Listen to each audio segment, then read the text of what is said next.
3, 2, 1, top. Moins d'une minute, c'est le temps qu'il faut au meilleur pour débarrasser une brebis de sa toison.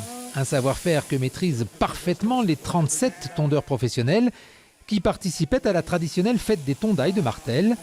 Et une bonne tonte, c'est pas mal de technique et beaucoup de pratique. C'est déjà de bien tenir la brebis entre ses jambes, qu'elle bouge, qu'elle soit le plus à l'aise possible pour éviter qu'elle bouge. La méthode de tonde, c'est de tondre et que la toison fasse un seul morceau, et donc forcément le plus rapidement possible, le plus proprement possible, qui est le moins de coupures possible.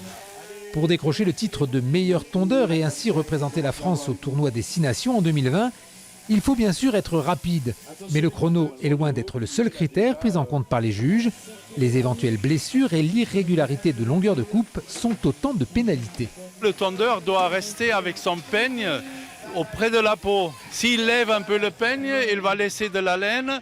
Et s'il la recoupe, ça fait des petits bouts de laine qui vont être néfastes pour la filature. Parce que le fil devient cassant.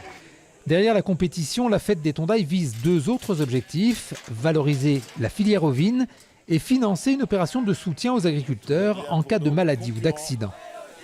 Si la buvette marche bien, on a une cagnotte qui est un peu abondée et chaque année elle nous permet de prendre en charge des remplacements et de payer des salariés qui vont faire le remplacement dans des exploitations. Selon les années, la fête des tondailles permet de financer 1 à 2 mois de remplacement.